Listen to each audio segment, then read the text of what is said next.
Mga kapatid, tignan natin ang bayan ng Malay Aklan na nagdiriwang ng kakaibang festival. Ano nga ba ang festival na ito? Saan ito nagmula at anong ibig sabihin nito?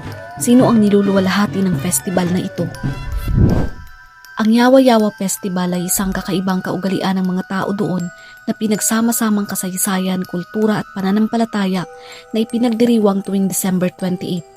Sa lahat ng festival dito sa Pilipinas, ito ang pinakamalala at nakakatakot dahil ang salitang yawa sa Bisaya or Ilonggo ay direktang nangangahulugang demonyo, diablo o masamang espiritu. Bagamat ang pangalan nito ay maaaring magmukhang kakaiba at nakakatakot, ang Yawa-Yawa Festival ay may malalim na kahulugan para sa mga taga-Malay. Ang pagdiriwang na ito ay pagunita daw nila sa mga niños inosentes o mga inosenteng bata.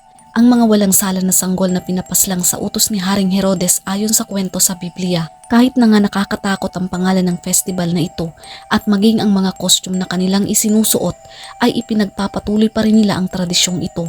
Dahil ang layunin nito ay magpahayag daw ng awa para sa mga inosenteng biktima at ipaalala ang kalupitan ng kasalanan. Para sa mga taga-Malay, ang pagdiriwang ay hindi lamang isang pagpapaalala ng isang makasaysayang pangyayari sa relihiyon, kundi rin isang paraan upang ipagdiwang ang kanilang pagkakaisa bilang isang komunidad na may pinagbabatayan na pananampalataya. Pero mga kapatid, bilang mga tunay na Kristiyano, alam natin ang katotohanan, maling-mali ang mga gawaing ito dahil hindi kalooban ng Diyos na makibahagi tayo sa anumang bagay na naglalarawan o nagpapasikat ng kasamaan. Pero mga kapatid, bilang mga Kristiyano, maling-mali ang gawain ito dahil hindi kalooban ng Diyos na makibahagi tayo sa anumang bagay na naglalarawan o nagpapasikat ng kasamaan. Kalooban ba ng Diyos ang magsuot ng mga ganitong costume na nakakatakot? Gusto ba ng Diyos na may pananakot at puwersa habang humihingi tayo ng mga aginaldo? Ang ating Diyos ay Diyos ng pag-ibig, kapayapaan at kagandahan. Hindi siya nagbibigay ng pananakot o puwersa. Bagamat ang ilang mga tao ay nangangatuwiran na ang mga nakakatakot na costume sa Yawa-Yawa Festival ay bahagi na lamang ng kultural na tradisyon at hindi may layuning magdulot ng pinsala o pananakot, mahalagang isaalang-alang ang epekto nito sa iba.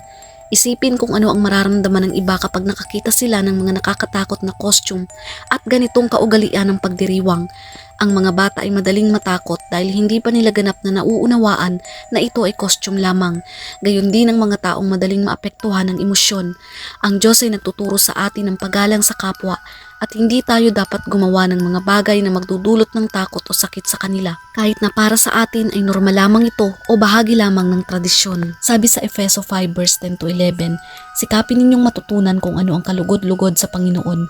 Huwag kayong makibahagi sa mga gawain ng kadiliman na walang ibinubungang mabuti. Sa halip ay bunyag ninyo ang mga iyon. Ayaw ng Diyos na sundin natin ang mga kaugalian na gawa lamang ng tao, lalo na kung ang mga ito ay nagpapasikat sa kasamaan o kadiliman. Dapat palagi nating sundin ay ang salita ng Diyos upang hindi tayo maligaw. Hindi dapat pagaluin ang isang banal na pag-alala sa mga pangalan at larawan na may kinalaman sa kasamaan.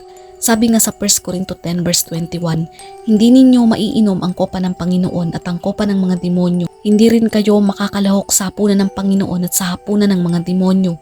Ibig sabihin, hindi maaaring magsama ang liwanag sa kadiliman tulad ng mga gawaing may kinalaman sa kabanalan at kasamaan. Hindi tayo maaaring maglingkod sa dalawang magkasalungat na kapangyarihan ng sabay. Bilang mga tunay na tagasunod ng Panginoong Jesucristo, tayo ay tinawag na igalang ang Diyos sa Espiritu at sa katotohanan, hindi pagaluin ang banal na pagunita sa mga larawang salungat sa kanyang kabanalan.